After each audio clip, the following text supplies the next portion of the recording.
Assalamualaikum warahmatullahi wabarakatuh. Perkenalkan kami dari kelompok 5 dari kelas manajemen 6A yang beranggotakan yang pertama ada Ali Puji Lestari, yang kedua ada Isti Hairani, yang ketiga ada Romi Permana, yang keempat ada saya sendiri yaitu Sofian Syafaat, dan yang kelima ada Neng Aden Mursiah.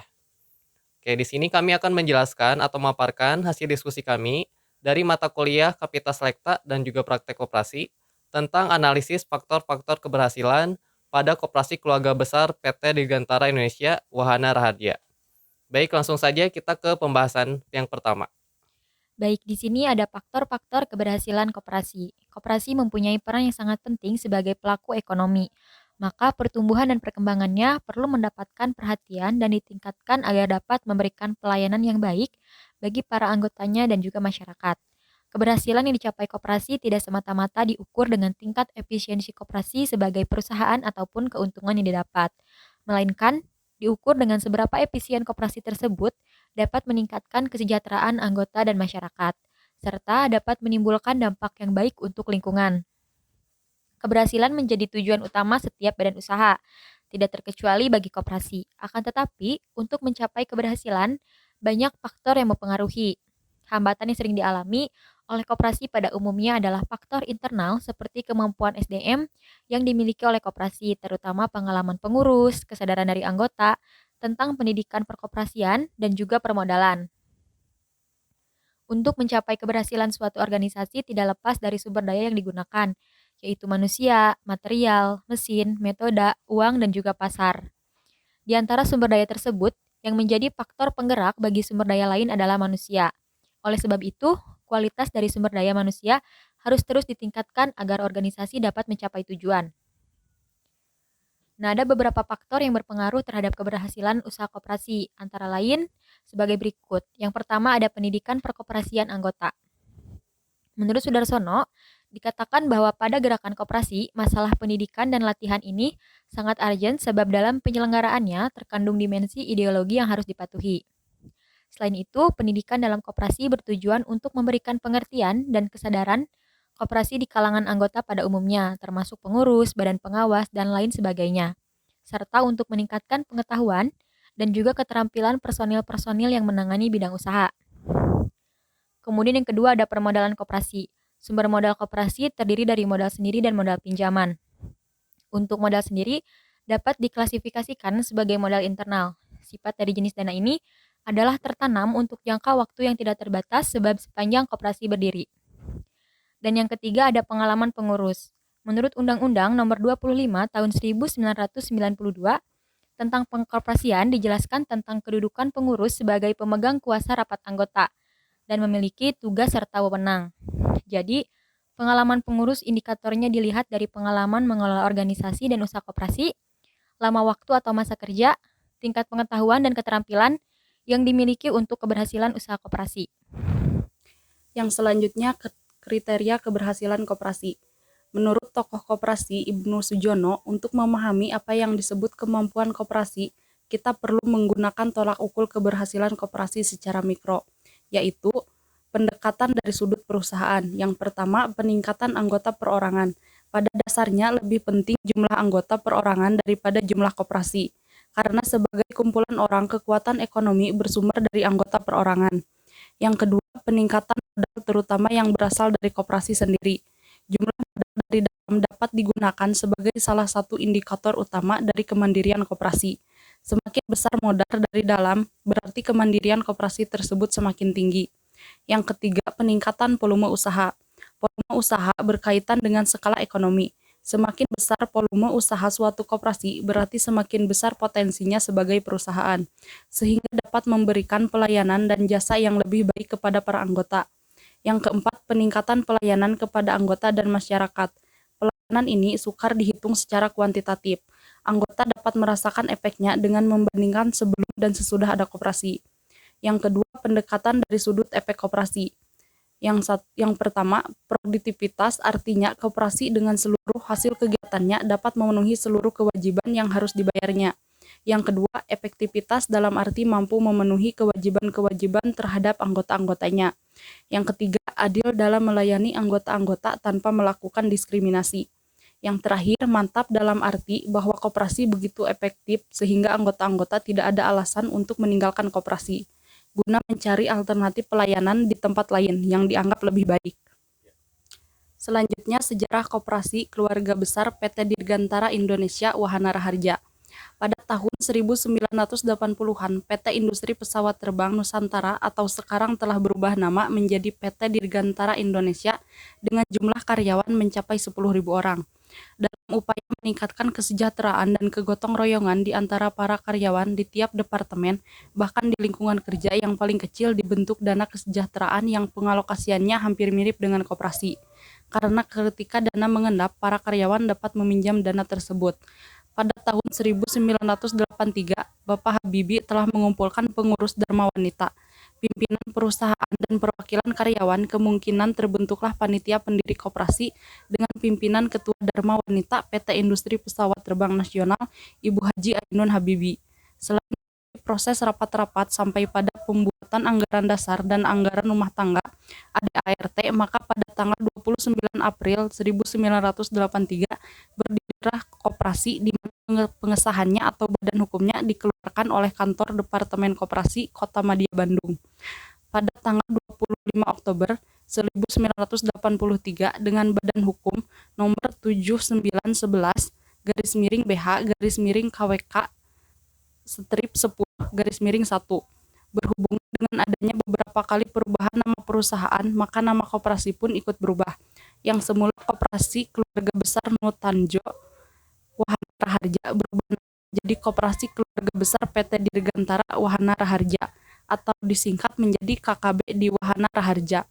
Kantor yang semula berlokasi di Gudang Pusat Kegiatan Sosial Nusantara PKSN, Jalan Pajajaran 175, dikarenakan adanya kebijakan perusahaan, maka kantor KKB di Wahana Raharja pindah alamat ke Jalan Pajajaran 1154 Bandung. Udah. Selanjutnya ada perkembangan kelembagaan. Permodalan merupakan salah satu penggerak bagi keberlangsungan suatu kegiatan usaha. Begitu pula dalam menjalankan usaha di koperasi. Penentuan modal yang efektif sangat dibutuhkan agar keuntungan yang diperoleh optimal. Modal KKB di Wahana Raharja terdiri dari modal sendiri dan modal asing, di mana modal sendiri terdiri dari simpanan wajib, simpanan pokok, simpanan sukarela yang tidak dibatasi cadangan, dan lain sebagainya. Berikut perkembangan modal KKB di Wahana Raharja pada tahun 2015 sampai 2019. Dapat dilihat dari tabel sebagai berikut. Bahwa modal sendiri selama 5 tahun terakhir mengalami peningkatan. Modal yang besar berasal dari cadangan pada tahun 2019 mencapai sebesar 1.702.000.000. Sedangkan modal asing KKB di Wahana Raharja berupa pinjaman jangka pendek dan jangka panjang dari bank maupun non-bank.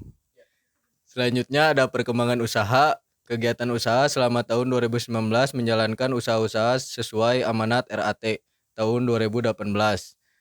Perjalanan koperasi pada tahun ini cukup baik, lancar, serta menggembirakan di mana perbankan baik rekan lama maupun baru terus memberikan bantuan berupa kredit untuk disalurkan, sehingga koperasi bisa memenuhi harapan anggota akan kredit uang.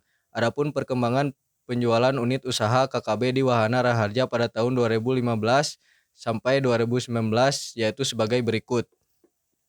Dapat dilihat dari ketiga unit usaha KKB di Wahana Raharja, unit usaha simpan pinjam merupakan unit usaha yang memberikan kontribusi paling besar dalam penjualan yang diterima koperasi.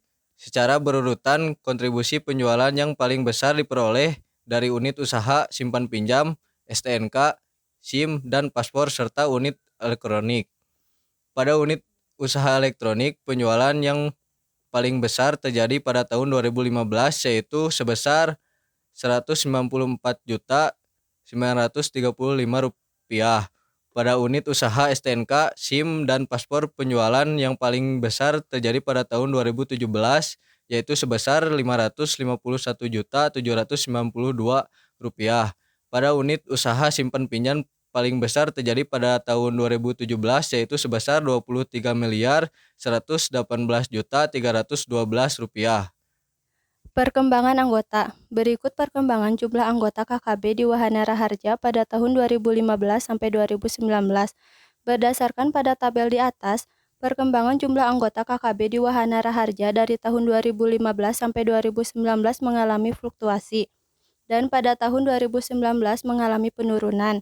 Hal ini dikarenakan banyak anggota yang keluar dari keanggotaan koperasi, di antaranya faktor domisili, di mana anggota tidak tetap berada di wilayah kerja KBBI di Wahana Raharja. Sampai akhir tahun 2019, jumlah anggota KKB di Wahana Raharja sebanyak 2.534 orang, sehubungan dengan banyaknya karyawan PT Dirgantara Indonesia yang memasuki usia pensiun, maka otomatis banyak anggota yang keluar dari keanggotaan koperasi.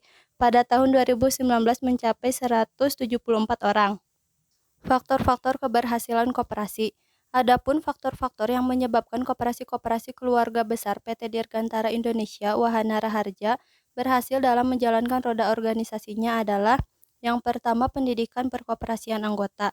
Pendidikan dan pelatihan perkoperasian bagi anggota di koperasi keluarga besar PT Dirgantara Indonesia Wahana Raharja sudah terlaksana dengan baik, apalagi ketika dengan pelatihan dari lembaga lain, misalnya Puskopdit.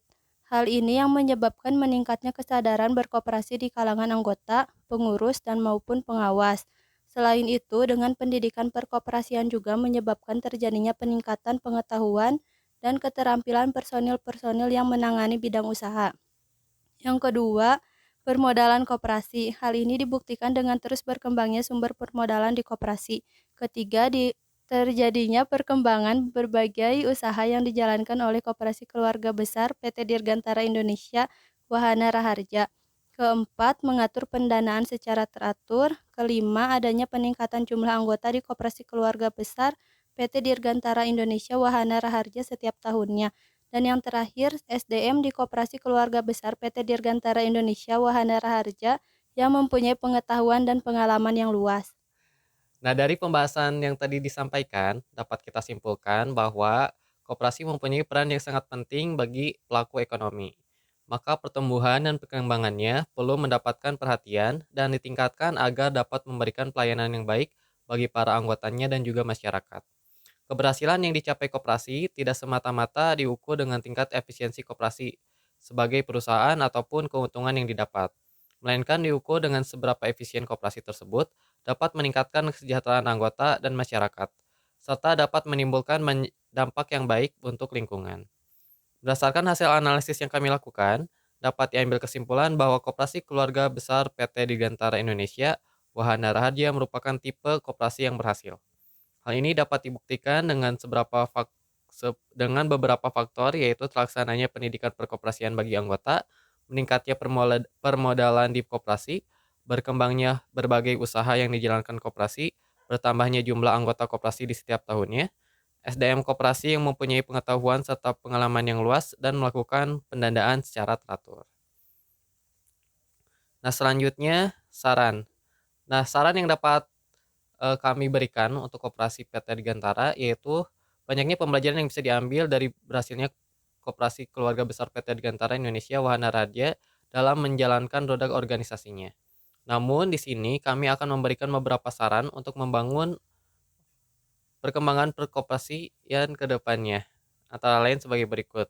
Yang pertama, terus diadakannya pendidikan perkoperasian agar SDM di koperasi menjadi lebih terampil dan berwawasan luas lagi.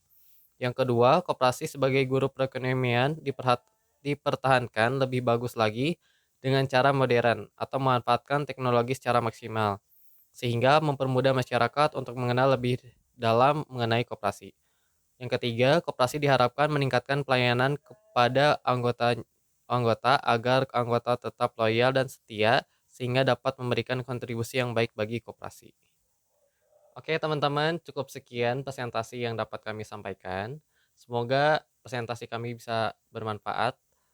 Ditutup saja. Wabillahi taufiq wal hidayah. Wassalamualaikum warahmatullahi wabarakatuh.